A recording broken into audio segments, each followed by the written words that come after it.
With the $5 meal deal at McDonald's, you pick a McDouble or a McChicken, then get a small fry, a small drink, and a 4-piece McNuggets. That's a lot of McDonald's for not a lot of money.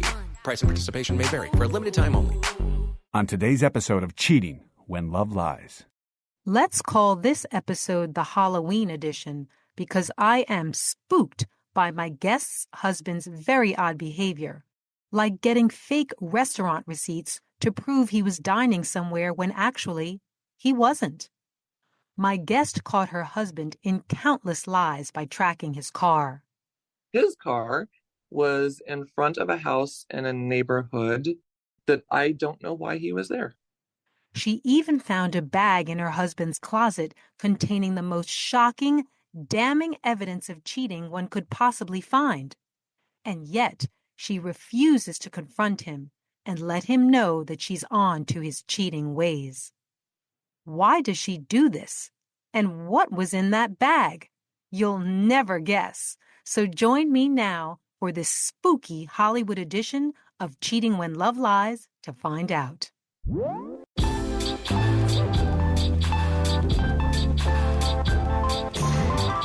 I'd like to start with your relationship with your husband in 2014. He was laid off from a rather significant job. How did that impact your marriage? It impacted it dramatically. He was fairly high up in the corporation and thank goodness had never lost a job before. But there was a huge layoff and they took from the top down. So because of the income, he was one of the first to go.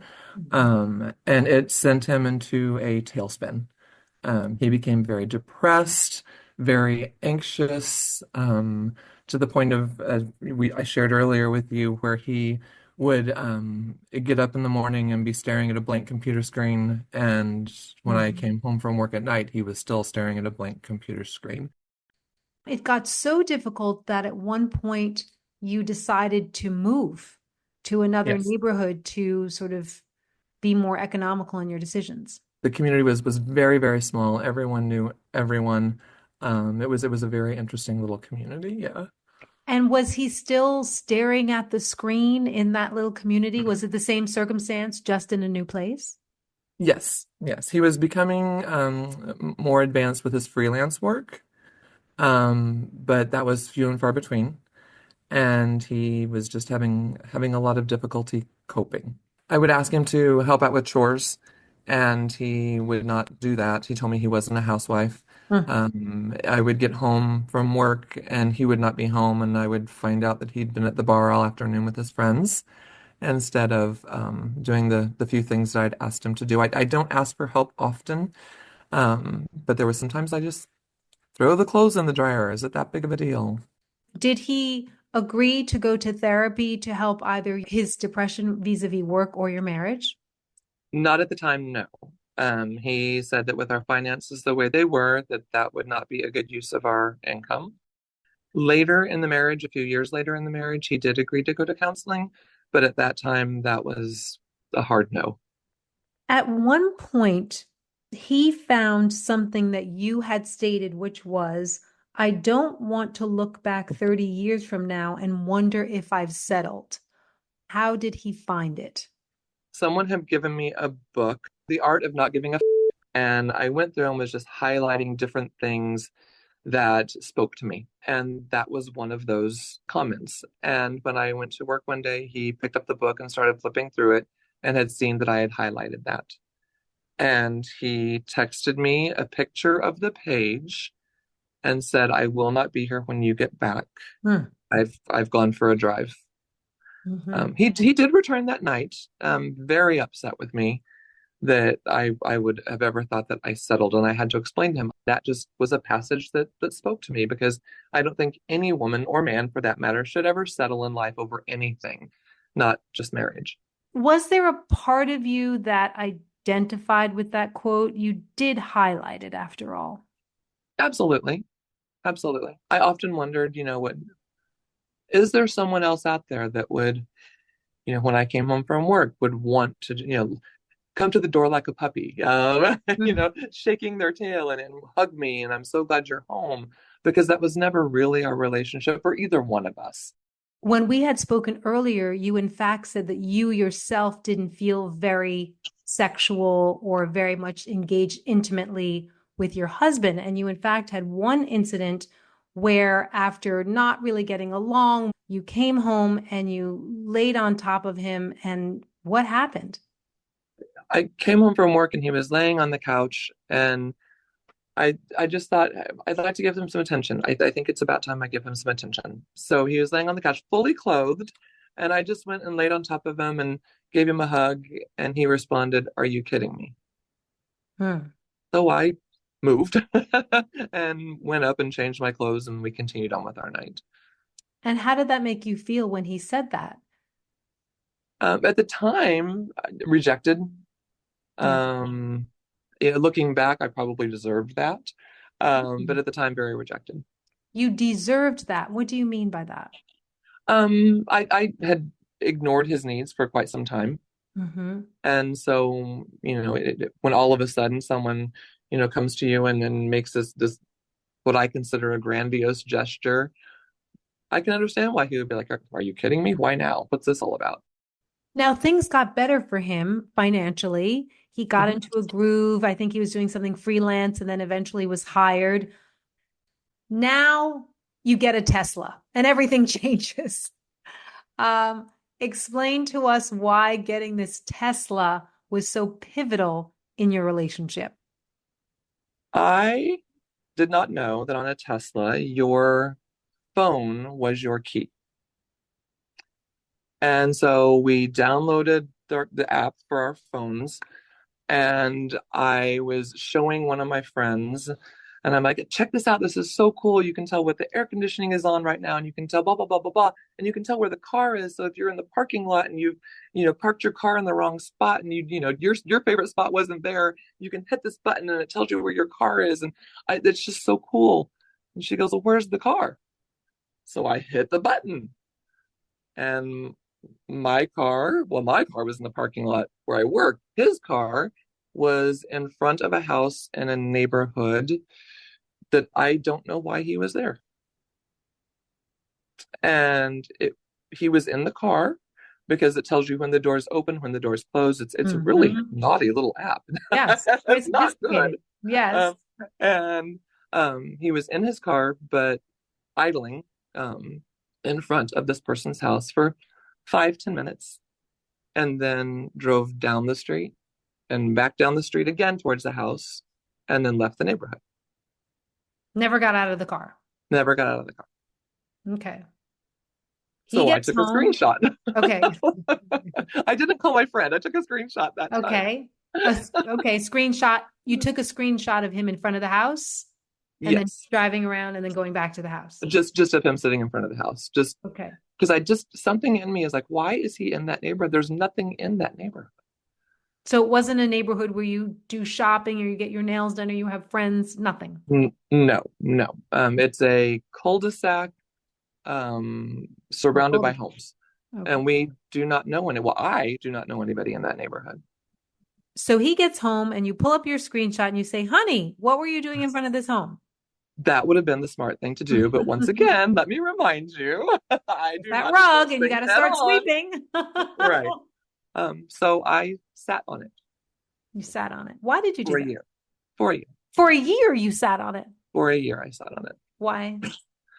I don't like conflict. I don't like conflict. I grew up in a house where when people started yelling, people started getting hurt physically.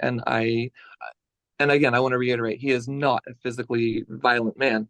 But just, therapy has taught me that that's something I still haven't probably processed and dealt with appropriately. So I just sat on it. It's not the first time on Cheating When Love Lies I've heard that, ladies sit on the information for a very long time. How do you do it? When you get in bed with him, when you're sitting across the dinner table, how do you feel withholding that information? Do you feel empowered, entitled, nervous? What's that like? It makes me question everything. Hmm. Because part of me thinks, okay, I could address this and I could be wrong. And then all of this is my fault because I was snooping on the phone. And it would come back to me. It was always, no matter what we fought about, it Mm. always came back to me. Meaning it always Um, became your fault. correct. Mm-hmm. Correct. So if I had said, hey, I saw your car, blah, blah, he would have said, well, what were you Why doing you're snooping. following me around town? Yeah. So there would have been that. And the other part is, what if I confront him and I'm right? Then I have to do Yes. something. Yes, Bianca, I tell people that often. I had this conversation just this past weekend with a friend. I said, you know, the issue with finding out is then people feel like they have to do something. Right. Now that I have the information, I have to do something. I can't be complacent or in the state that I was before, Right. which isn't necessarily true. I think that's just the perception. Okay, so you continue to survey on, It became an obsession. It became an absolute obsession. tell us about that. Give us an example of what it was like to be obsessed with the He Tesla. he said he was going to Home Depot one day, Mhm. and of course he walked out the door and I hit the app, and lo and behold, he was back at that same house again. Mm. And I thought, this is odd. So I took another screenshot. And as he was leaving the neighborhood, he texted me and said, I'm stopping at Starbucks. Do you want something to drink? And I said, no, that's okay. I'm good. So I watched the car drive across town to the Starbucks by the Home Depot, not the Starbucks by our house. And he got something to drink and came home. Did not have a bag from Home Depot. And I said, oh, did you get what you needed? And he said, no, they didn't have what I needed. They didn't have the specific whatever. I'm like, oh, okay. I said, you just went straight there? And he said, oh, no, no, no, no. I went to this neighborhood over where he was. Right. I was looking for a bike trail because I need a new bike trail to go on. So I was looking for that. Do you think he knew that you may have been tracking him and therefore he came up with the whole bike lane story? I questioned that, Mm-hmm. but I tested it because while Oh, I was wow. in the car with him at one point, I clicked on the app on my phone to see if something came up on his screen on the car, and it does not. So I think he was just feeling guilty Okay. and maybe had gotten not caught at not going to Home Depot, but damn, I don't have a bag. Now I have to come up with a story. Right. Well, they say that one way of detecting the lie is when the person voluntarily gives information that's really not really relevant, Yep. but they just want to come up with some sort of story. Every time I had a chance, I was clicking that app to see where he was because I thought if I'm catching just a few things, because I would catch him at really random parking lots and never getting out of the vehicle, but sometimes the passenger door would open and close, but he would never get out of the vehicle. So I'm like, if I'm witnessing this just every now and then when I can click on the app, what am I missing? Can you be more specific about the car going to neighborhoods and a door opening? Tell us. Yes. I was watching the app one day and he was in a church parking lot. I watched the passenger door open and close, and then he drove off. So someone had gotten in and out of that car before I was watching. And then when I saw it, that person was obviously leaving. He did not walk them to their car. He did not wait for them to get back to their car because he was off in a flash. And Jillian, I really thought he's dealing drugs. There's got to be Okay. something nefarious here. It can't be an affair by any means because he's not in and out of his car. He's not, going into these homes that I'm aware of. The man's dealing drugs. That's it. I've solved the case. Okay, that's a reasonable assumption. Yeah, unfortunate, but reasonable. Okay. Right. At one point, you discover the car in a trailer park. Yes. Tell us about that. It was one of my moments of just walking over and clicking the app. And I saw his the car was parked in this trailer park, and it was about 2 miles from my work. Okay. And I thought that's strange. So again, I'm not in a profession where I can just leave on the fly. Found a way that I could leave and take an early lunch. And I drove past the trailer park. And I went and parked in a industrial area across the street from this trailer park because it was a gated community. I texted him while he was there, first, and just said, "How's your day?" And he texted back, "Same old, same old," which is really ironic after I found out what I found out. So I pulled into the industrial area across the street, and I sat. And I saw the trunk of the car open and close on the app. I saw his door open and close. So I called him. And I said, "Hey, just wondering, we were supposed to meet for happy hour tonight. Do you want to meet? Where do you want to go? What should we do? Should I come home first? Do we just want to meet after work? What do you want to do?" And he had the hardest time communicating with me. He couldn't think. That was my phone. He had the hardest time communicating with me. He could not think of the name of the bar that we usually go to, the restaurant we usually go to. He was stuttering and stammering. And finally I said, "I'll just come home. We'll go together." And he said, "Oh, okay, that would be great." And then I watched his car drive down the street in front of where I was parked. And He passed you. well, yeah. My Wow. car was back behind something, so he couldn't Right. see me. So I sat on that for about a half an hour. Only a half an hour. Now, mind you, I have never talked to him about any of this. None of this. Yes, nothing. You're just, Yes. you and your app are, super sleep. You're always talking about micro cheating on your podcast. And my app and I were micro cheating together against him. Exactly. So I waited about a half an hour and I texted him and I said, "Hey, I thought I saw you driving down such and such a road.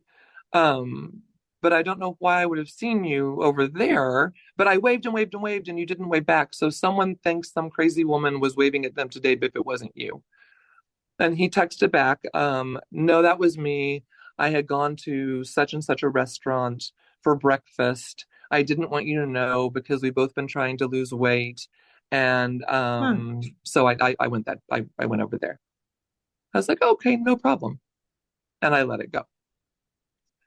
He didn't say, I can't believe how much you're withholding. It's I know. just. I know. I then drove through the trailer park. I sat there and sat there and sat there. And, oh, this is funny. I didn't, of course, have the gate code. And someone came up behind me and they got out of their car. It was a woman. And she said, "I will let you in as long as you're not some disgruntled girlfriend here to do something to an ex-boyfriend." And I'm like, quite the opposite, actually. So she let me in and I went and drove by this trailer thinking, okay, what was in the trunk? What's going on here? And the woman had her name engraved on a wooden plaque outside of the trailer.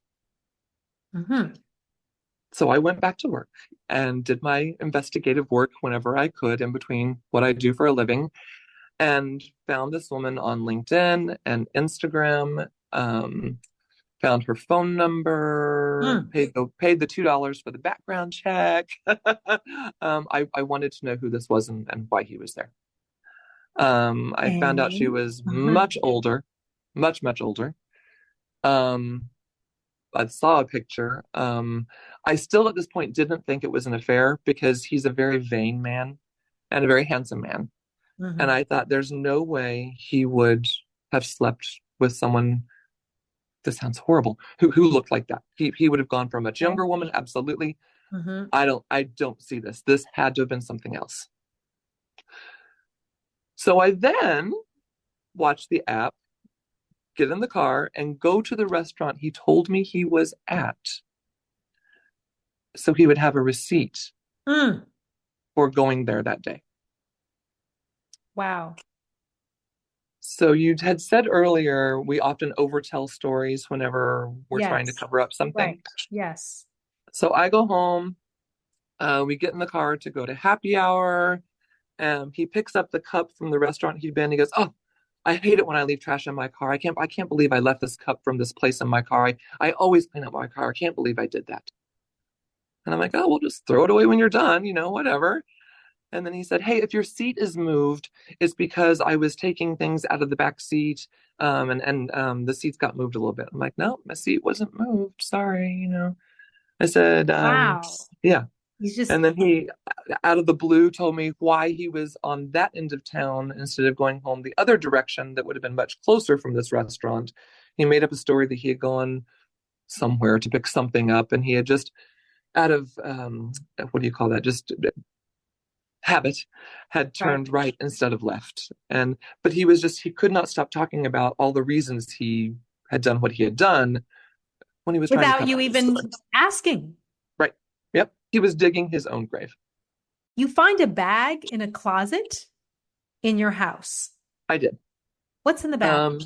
He had gone on a trip for work, and I thought, I'm going to find the drugs. I'm going to find proof, and I'm going to get this man help because he cannot keep doing this. This is not okay. Yep. So I opened up a cabinet in his office. Yes, I was snooping.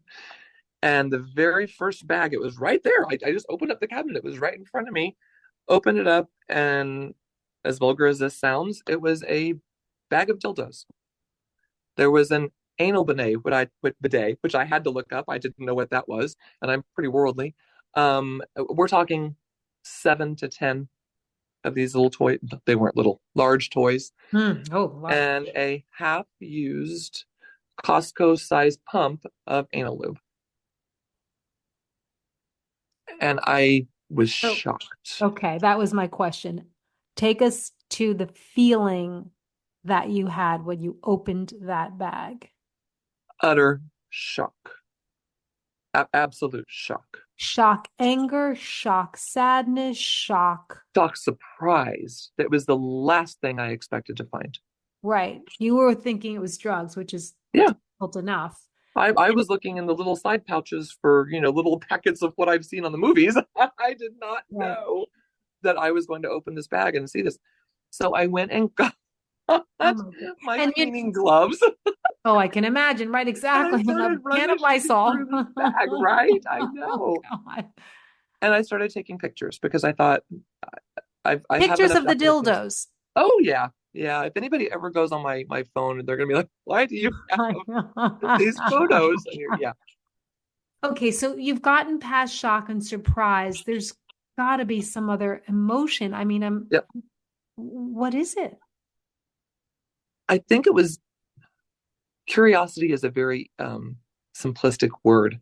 I think I really wanted to solve the mystery. Because if he was having an affair, why would he have this bag of anal toys, first of all? And second of all, why wouldn't they be at her house? There was nothing battery operated. There was nothing, any of that. And I know for a fact, well, I don't know for a fact. I thought I knew everything for a fact, but I never would have crossed my mind that he was gay. Still don't believe that. I don't know if they were for his pleasure after I found out what I found out later, or if he was using it on the woman in the trailer park, or I still to this day don't know. You are consistent because you are admittingly saying you sweep things under the rug, you don't want the confrontation, but they're looking at a bag of dildos, a canister of lubricant, and an anal bidet. What restrains you from picking up the phone and screaming into it? What the hell is going on? Because if I did that, and there was some by chance reason that he had these, then I was going to be in trouble. I was going to be wrong. And for snooping in his office. That's his office. What were you doing there? What were you looking for? And it would have come back on me. So I've kept all of this in for all of this time because I don't want to be blamed for snooping if I'm wrong. And then again, what if I'm right? And what do you mean by wrong versus right? Like, in what world could your husband having a bag, I'm not saying one, but a bag of dildos, anal lubricant, and an anal bidet in his office that he's not told you about. Now, people do, you're adults, you do whatever you want. You can have 9 bags, but that he has the bag and is not telling you, what about that could present you as wrong? That absolutely nothing. The fact that I was snooping is what would be Take the precedent. trigger, that it wouldn't even matter anymore that I found this. It would be all on me that I was snooping. Okay. So then what happens? So then we we had gone to a bar and we're listening to some live music. And I said, "Oh, this music reminds me of such and such a friend of ours. We haven't seen him forever. We should get in touch with him and get together with it. They were really fun. We should go do that again." And he's like, "Yeah, we should do that." So we get home. I decided I was going to run across the street and pick up some dinner for us. By the time I get back, his mood has completely changed. He's pissed. And I said, "What is going on? What are you so mad about?" And he goes, "I don't want to go out with such and such because all we'll hear about is his hot girlfriend and how much fucking sex they're having. And I don't want to spend the night hearing about how someone else is having sex when I'm not getting any." I said, "Okay. Alrighty then. Thank you for sharing. We don't have to call them. Not a problem." And I was very calm at the time. Mhm. So he went to Feel his guilty area at all a little house. bit because you weren't giving him sex or having sex with him? Did I feel guilty? Mhm. Um, no, No. Okay. no. He has always said, I don't want to be with someone who doesn't want to be with me. And at that time, Didn't want to be with him. I didn't. No, I just didn't know. Okay. Things weren't good. We weren't getting what we needed from each other, and I just didn't. Yeah. Right. You felt justified in not having. Yeah. Okay. Yeah. Yeah. And it wasn't a weapon. It was just, I don't want to. Did you feel bad for him when he said that? A little part of you like, No, and I'm Okay. gonna give away way too much information Okay. because the few times that we had tried to have sex, Mm-hmm. he had a great difficulty performing. He would be able to start, but then whenever things would get going, he would not be able to finish. Right. Maintain. Mm-hmm. Maintain, yes, Mm-hmm. without Mm-hmm. being vulgar. Mm-hmm. And I was like, okay, there's something going on here that he doesn't want to be with me either, because in his head he can't do this. Whatever. He had told me he masturbated daily, so he could get it up for himself. He just couldn't get it up for me. Well, he couldn't stay up. So yeah, exactly. Okay. Exactly. Mhm. So after about 2 hours, I was pissed at this point. And I went to where he was in the house and I said, 2 weeks ago, when you said you went to this restaurant, why did you go back 2 hours later?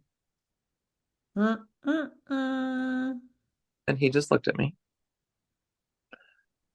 And I said, what were you really doing? Why did you feel like you had to go back? And he said, I went to a trailer park and I got a blowjob from an old woman. And I lost my shit. I am not a yeller. I am not an angry person. He said, we were outside. He said, can we take this inside? I'm like, absolutely. He started shutting windows because he knew I was going to blow my top and he didn't want the neighbors to hear. And I screamed for 2 hours. And I couldn't even tell you what I said, but I let it all out, except for the bag of dicks. I never brought up the bag of dicks, which, by the way, a week earlier, the bag of dicks disappeared. No, the bag of dicks disappeared that night. I jumped ahead of my story. I apologize. Okay. Yeah, get your dick straight. So I eventually, that night, I ended up leaving. I went to a friend's house. Wait. No, we can't get to the friend's house. I'm still in the moment. Oh. You're screaming. You're clearly upset. What's he responding? He is responding very calmly. He is answering any question I have, which I'm not really asking a whole lot at that point because I'm just mad. I've got 30 years of marriage anger built up inside of me, and I let it loose. You Did know how he they say women pull things from 3 years ago? I pulled up 3 decades of stuff. Yeah. did he throw the "what were you snooping for" line at you, or did he throw anything back at you? Because you said that's his tendency, is to kind of turn the situation back on you. Did he do that, or was he more contrite? Like, okay, you got me. Hands up. No, I lied. I lied. I didn't even address it then. I told him that the restaurant he went to sounded like a good idea for lunch, and that a friend and I went over there for lunch, and I saw him at the restaurant going in and out. I never told him that I'd been following. To this day, he does not know I followed the car. Wow. You don't feel like after all this you can tell him the truth. I don't, because then it's gonna be all back on me again.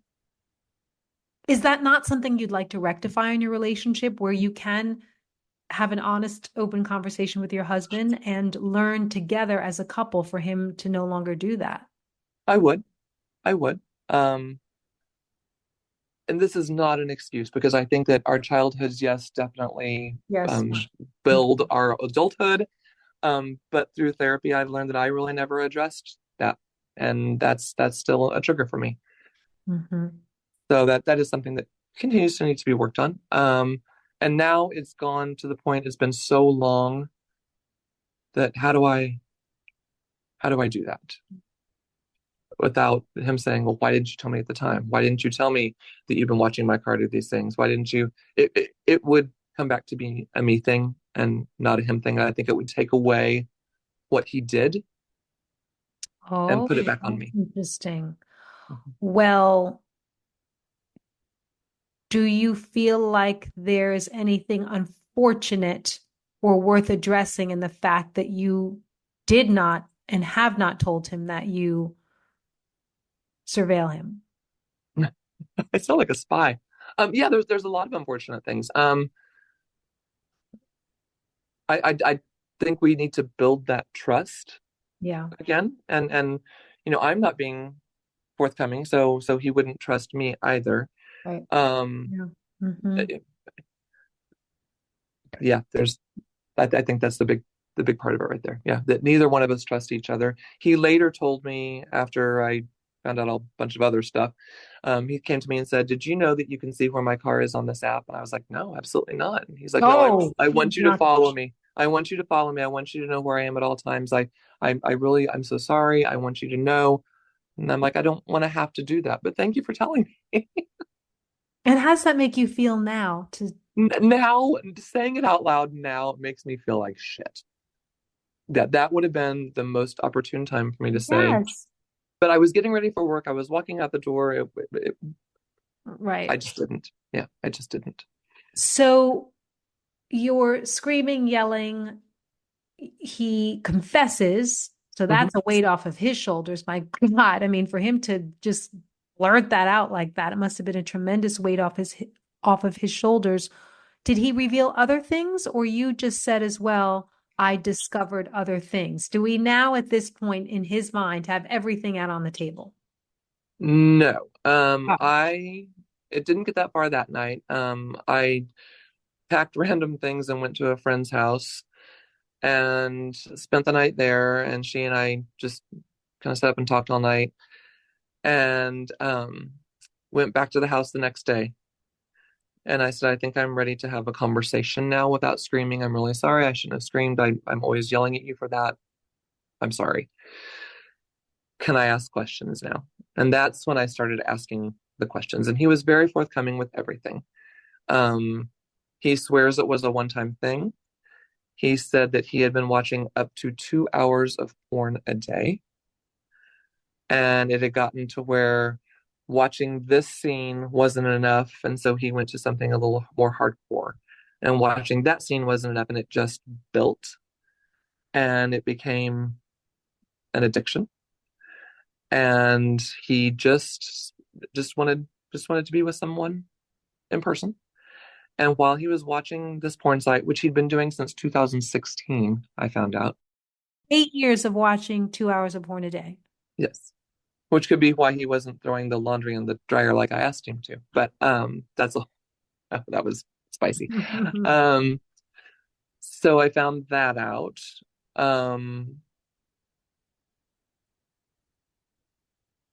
I looked for the bag of dildos when I got home that day. The bag had disappeared. So obviously he took it and dumped it the night when I was at my friend's house. It remains to be gone. I don't know where it is. It's never been brought up before or again. But he doesn't know that you know about it. He does not know I know about that. And I don't know why I'm holding on to that, but I am. Let's talk about that for a minute. What's your biggest nightmare in terms of what you could discover about your husband with the bag of dildos? I was gonna say that he was using them on himself for self-pleasure, but so what? So what? We all receive pleasure different ways. He wasn't. So what? So I don't think that would have been it. I think if I were to find out that he was taking this bag to other women's houses and doing things with this bag of dildos in addition to the blowjobs, which in my heart of hearts, I do believe that's what happened that day, because what else would have been in the trunk of the car? Mm-hmm. And why would that have been on his mind when I left that night? Oh, I have to get rid of the bag of dildos. Yeah. You never think about men, other men. Him being with men? Mm-hmm. No. Why not? And I know this was a woman. Okay. And I'm not saying it is. I've never met your husband. You and I have only spoken. I'm just, I'm curious to know if that's something that you won't even let your mind go there, or you just truly believe it's not possible. No, my mind has gone there, and I okay. really truly believe it's not possible. I've been wrong about a bunch of other things though, but in my heart of hearts, I don't believe that's what it was. Okay. Yeah. And would it matter? I mean, that's the big thing. Right. Exactly. Once he's already done this, would it matter? Yeah. Would it matter? Yeah. No, that wasn't, you're supposed to answer that question. No. I think would that it matter? Was answering it. No, it wouldn't matter, because once you cross that line, you cross that line. And I had told him, I think that had you gone to a bar and you sat down and you met someone and you fell in love and this was a thing, I could understand that more than this pop-up ad coming up on your screen that says, I like to give strange men blowjobs, and you sat on it for 24 hours, and then you contacted her via this website, and she said, come over tomorrow at such and such a time. That's 72 hours later. You had 72 hours to really contemplate, I'm going to go meet this random woman, sight unseen. It could have been a 21-year-old. It could have been a whatever. Who knows? And I'm going to go get a blowjob. I don't understand that thinking. I just don't. I can understand falling in love and having a relationship. I can understand a one-night stand with someone that you think is really hot. I don't understand how you went into this woman's house, who I've seen, and I'm sorry, she's not an attractive woman. I don't think I'm super unattractive. But you got it up for her enough for her to give you a blowjob, but you can't have sex with your wife? Oh, okay. I didn't even consider that. And I asked him, what happened? And he said, I walked in, I sat down, she asked me how I was, I unzipped my pants, she gave me a compliment about my dick, she gave me a blowjob, I stood up, I zipped up my pants, and I left, and she said, if you want to do this again, let me know. And it's unpaid. He didn't pay her. That's what he says. Now, she did cost me money, because I made him go get tested for every STD in the world that there was. He did pay for the website where he found her ad, because that's how he could contact her. It was a paid website. It was So but there was apparently no money exchanged for the service. For the sex act. Correct. You go back home, and then what? We had very many lengthy conversations. Do I stay? Do I go? Do you stay? Do you go? What needs to happen in order for this to work? What's missing? You need to go to therapy. There are a whole lot of I don't understand of all this. Does he still watch all that porn every day? He says he has not watched porn since that day. Oh, cold turkey. Cold turkey. Mm-hmm.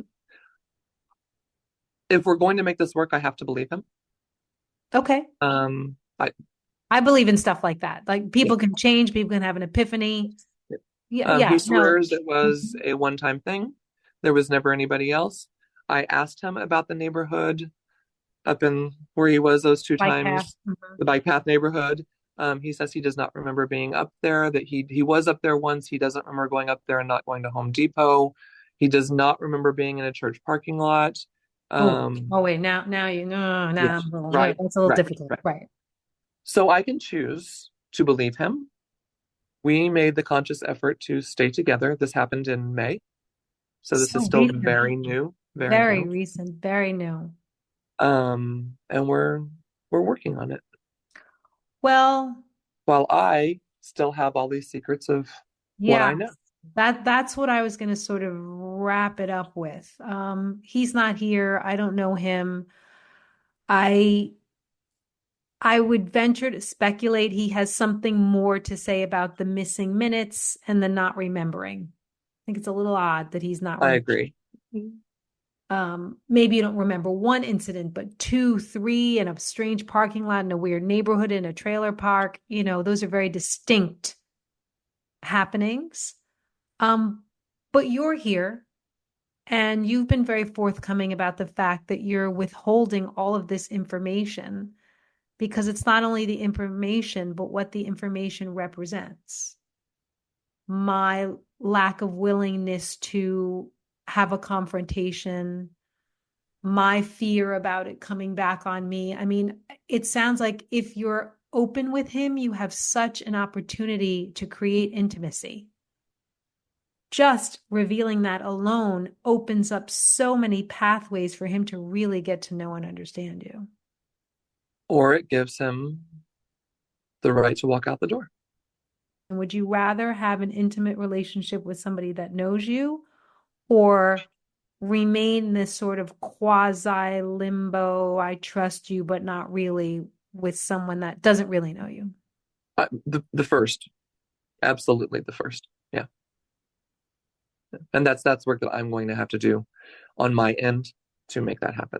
And I'm not giving advice. I'm not a therapist, Yes. but Yeah. I often hear this. I think I said to you the other day when we spoke offline, I know someone who's my husband's closed. He doesn't tell me personal things. And I know that she has a major family secret that she's not telling him.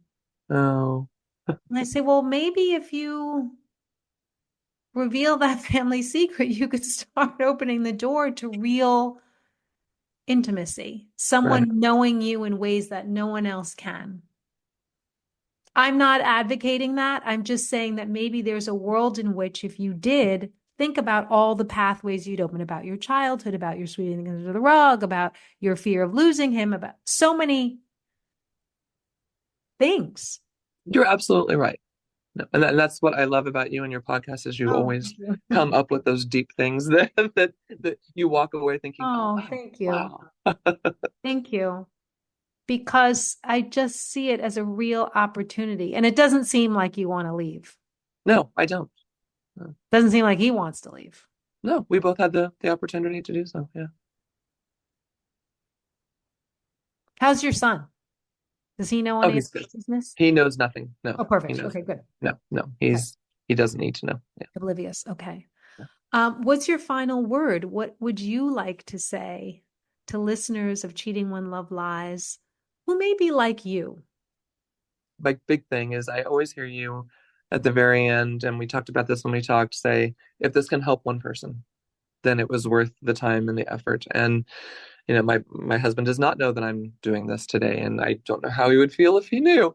But wait, freeze frame on that. Is there a world in which you tell him now?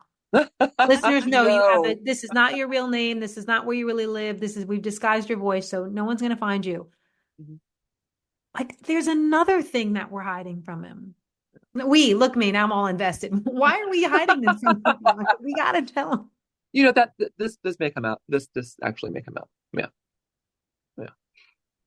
Because to me, it's more therapy. It was therapeutic for me to be able to tell my story. And I was always that woman, like so many people I hear on your podcast say, if this ever happened to me, I would be out the door. I'd kick him on his ass and I would take him for everything he's worth and da da da da da da da da. No. And no, it wasn't a full-on in-love fledged affair, but it was a blowjob. And that's still, that's, I don't know, it's gross. It's No, it's the blowjob. It's what I get from it. And I'm not in a relationship. I would love to have somebody that I can tell everything and they can tell me everything. Right.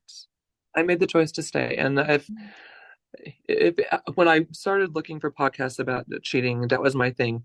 How many people really stay? And I just want to hear about that son of a bitch. And so many of these podcasts are, and I stayed, and it made my marriage stronger. And I believe wholly if we continue on this path, it will make our marriage stronger. And if it doesn't, then no one's going to be able to say that I didn't give my 125% to this. And him too. And you also answered the question, would you rather be with someone you have true intimacy with, in sharing, him really knowing you, you really knowing him in ways that no one else in the world can know you, or kind of sweep it under the rug and, fake it? You said no. Yeah, so that needs to happen as well. Are you going to come back with him when it happens? I don't know. Maybe. Yeah, people come back. That's a whole other podcast, right? I did. I don't know. Wouldn't that be something? I did. I had a couple. I can't remember. I'll send it to you offline. They came on together. I said to him, "Come on, ask him if he'll come on," and he just confessed and told everything and said, "I love my wife, and how could I do this? I regret." And they're so happy. And maybe, yeah. Wouldn't that be something? You've got a huge smile on your face, and I love to end the show in that way. Thank you. Thank you so much, Bianca, for coming on to Cheating When Love Lies. Thank you. Bye-bye. Thank you for listening to Cheating When Love Lies. Please continue to subscribe, rate, and share.